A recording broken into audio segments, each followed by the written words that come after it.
I feel like I need to be more organized. Okay. I come in and I get on the phones and then I start working on all the tedious stuff that needs to happen with my files. And then next thing I know, I'm on no ACD because I've got to work on this and I can't get back on the phone and it snowballs. Yeah, so I completely understand. As many emails as I get and different things that pull at my attention all throughout the day, like Alan. Kind of just, everything pulling at you. And so that's why I let people walk into my desk and they think I'm mad. I'm like, no, dude, I'm just focused, but I'm listening. You see what I'm saying? Like, that's just the way I kind of operate, right? And a lot of people are like, oh, are you busy? Are you on the phone? I'm like, no, dude, I'm not busy. But the job is to roll it. So to answer your question, I think one thing that will really help you is just understanding that number one is NAF tries its best to uplift a lot of the admin tasks from sales because they need our license to generate more revenue. Does that make sense? Yes. They can't necessarily throw an LOA or a loan processor on the phone. We're the ones that's licensed.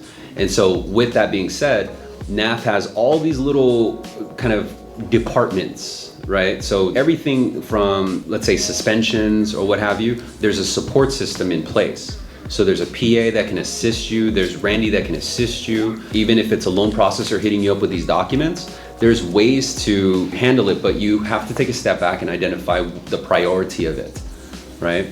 So in other words, if it's 10 a.m. and a loan processor hits me up and says, hey, I need this, this, and this, then how do I prioritize that? Number one is I look at how many days of the lock, right? I also look at their time zone. And I know that no matter what I do right now at 10 a.m., it's probably not gonna be looked at or handled till later on in the day anyway. That makes sense? So then I just make a mark on my calendar and then I color code it. So if it's red, it's urgent. If it's green, then it's a pitch, but everyone will have their own system. But it's just a matter of filtering all the data comes your way and then prioritizing it. So if it can be delegated, delegate it, right? So if a PA is hitting you up and say, hey, we're missing this, this, and this, naturally we want to get on the phone, stalk the borrower and say, hey, I need this, I need this, I need this. Instead, just reply back and say, hey, can you loop me in on the email that you sent to the borrower, right? And so when you're CC'd, then you forward it to the borrower again and say, thank you very much in advance for your urgency. And then hop in the BV file later on, hit them with a text and a voicemail. And it's done. Yeah. You see what I'm saying?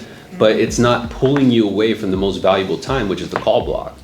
It is very hard to juggle call block. I can understand, I'm always kind of pounding on the team, like, hey, there's not a more important time than to hoard leads, right? The problem lies in, though, is when someone takes a lead and let's say it's 10 o'clock and your call block goes to 12, you take a lead, but then you're the one that sets the appointment to give them a call back in 30 minutes. Yeah, exactly.